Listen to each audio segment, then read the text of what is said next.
This is William K. Murtaugh, Mert Witness 1. Today we are going to discuss the Three Stooges. Timothy, Randy, and Field. And the first thing we're going to discuss is betrayal. Tim Holmseth did a monologue on his couch a short time back, and he made a complaint that he'd been betrayed by someone he considered a very good friend. Now, he didn't go all the way and say, let's see, how can I put this? He didn't go all the way to condemning the person. He just expressed his deep disappointment in the person's actions. Now, let's explain how we got to this little complaint that Tim made. Back on August 26th, it was pretty well planned, even on the night of the big party, the night before, that Tim Holmseth was not going to show up into court. Now, more than likely, it wasn't his idea that he got talked into it, but nonetheless, he decided he was going to not show up in court. And he used the usual defenses that he figured he was going to be dead if he did. Which is total nonsense, but we'll get into that sometime later. But anyway, so Tim Holmseth goes off, presumably under escort of the United States Marines or the Navy SEALs, or something like that, and he goes to this undisclosed location to be protected. Well, this person that was granted power of attorney over Tim's affairs had a conversation with the woman that Tim Holmseth has been stalking and tormenting for the last 10 years. And in that conversation, apparently, it was disclosed where Timothy Holmseth was at.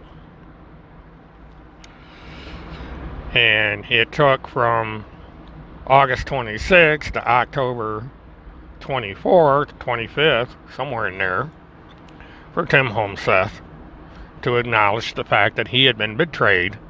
He had rescinded the power of attorney of the individual involved, and he had expressed his deep appointment. Now, to some extent, I can go along with that to a degree, because the guy was told to keep a promise and not tell anybody where he was. And he broke the promise. I think he did it for the right reasons, but, you know, he did betray Tim and divulged where Tim was. But in the process, he actually told the truth. Because Tim Holmseth was not being protected by a contingent of Marines or Navy SEALs. He was in the basement of somebody's house. He was in the basement of a cougar, allegedly. For it was disclosed that Tim was in Randy's house. Stooge number 1 here. Well, actually, Tim is number 1 stooge, so we'll make Randy number 2 stooge. First, he is a stooge. Anyway, so Timmy's at Randy's house. This is a supposedly married woman. I don't know the age differential, but, you know, you never know. Times when Timmy's alone in the house with this woman, you never know what might have been going on. There could have been some very close contact of the intimate kind. Wouldn't put anything past him at this point. Now, that I've drifted off subject a little bit here, at some point, it's been disclosed that Tim has probably been at Randy's house. Tim is not, never has been, and never will be under any kind of military protection. He's not going to be under protection of the Marines. He's not going to be under protection of the Navy SEALs or anything else. So this has been one big lie that Tim has told up to that point. And by going on camera and having a burr up his ass over this so-called betrayal, he gave us all these details about the fact that he had not been under any special protections. So he lied, obviously. We've known he's lied from day one. That's all he does. But by his own words, he basically boxed himself in. And at some point, he was transferred down to Field McConnell's house. Probably because the husband of Randy got a little jealous and said he's got to go, or whatever reason there was for him being spirited down to Field McConnell's house. And what's funny about all this is we didn't need stingrays or drones or anything to prove where he was, because it comes right out of Timmy's mouth. You know, he gives details away, which is, you know, kind of funny. But that's usually the way people like Timmy work. Now we get to Stooge number 3. And that is Field himself. Now, Field,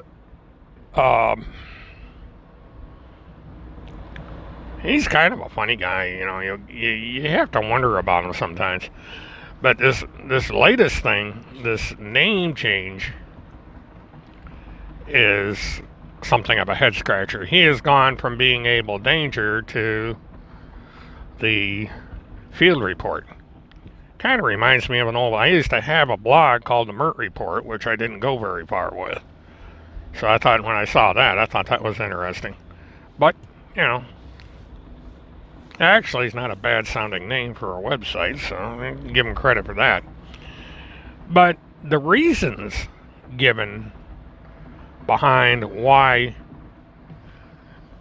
he had to change the name tells us a little bit about Field and those around him.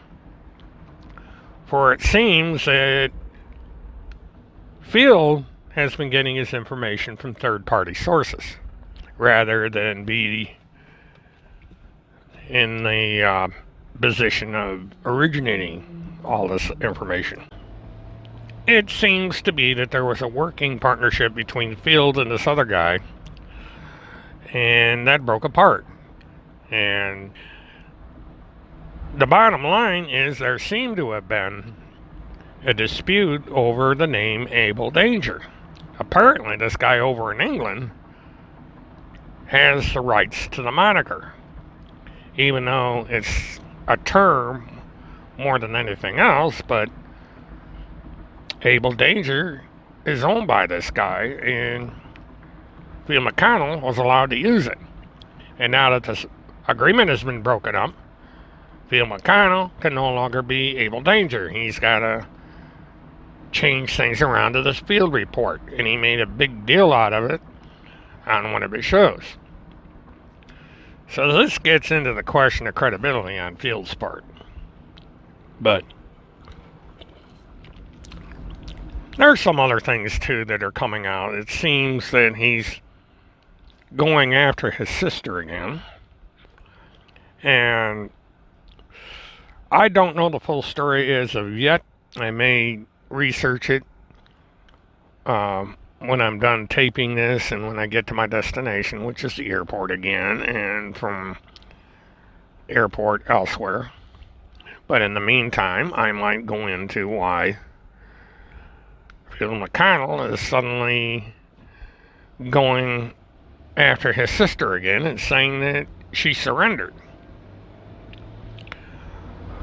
But I saw a letter on the internet that goes back a year or so, where the sister was writing, trying to get in contact with presumably another relative of the family, brother, sister, or whatever the hell the person was. I think it was a brother. And that she's in the process of getting the taxes settled on the estate. Now, this would indicate to me that the sister was the executor of the estate, and she was handling the financial and legal affairs of the estate. Now, what this has to do with the sister surrendering, don't know as of yet. So we'll have to figure that one out at a later time. But it does show that there are problems mounting with Field. The walls are closing in on Field as the month of October ends. He has legal issues that he has to put up with as far as the state of Wisconsin. He may have an arrest pending for something else, and he can't keep his big mouth shut over, but more on that when it comes out. And, there's some things going on in Field's life that he hasn't fully disclosed yet that this information is flowing in. Now, I'm going to get back to Tim Holmseth for a moment because this is something I mentioned on Twitter.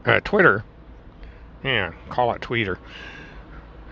That I mentioned on Twitter a while back, and that is that I have been getting a lot of information about Tim. Now, it had been a trickle. A couple things here, a couple things there. Stuff that I already knew about, stuff I had an idea was true but couldn't quite prove. But when Timothy did his little monologue where he rescinded the power of attorney, it was like a dam burst. It was like the floodgates opened, because ever since then I have been getting a flood of information. And while there's a few things in there that people have asked that I keep confidential, there's a couple things that they said that I can feel free to discuss, and one of them, surprisingly, is there is a secret room. I believe on Facebook, but it's on a social media account where you can create a room and nobody sees what you're doing. And I've been told that there's quite a number of people on there that used to be Tim's friends, and there's a growing concern that Tim is going down a dark path. And, so all is not happy in Mudville. The very people that trusted Tim now don't trust him anymore. They're worried about him. They're concerned that he's fallen into a group that are off message, that are controlling him, and that he's become a puppet to their whims. He doesn't communicate with these people anymore the way he used to. And they're worried that if he continues to stay in the company of these people, he's going to be destroyed. And my message to them is, you're perfectly correct. He will be destroyed. Because he's changed over the years. And a lot of the changes have been recent and quite alarming. One prime example. In the past, Timothy Holmseth has declared unequivocally that he's nonviolent. He doesn't want anything violent to happen to anybody. Even to the lawyer lady that he torments on a daily basis. He doesn't want any, and he did not want any violent results for her. He simply wanted her to be brought to justice for her crimes. Now, both her and everyone else needs to be tried and executed. He's got death on his mind almost on a daily basis. He wants people dead.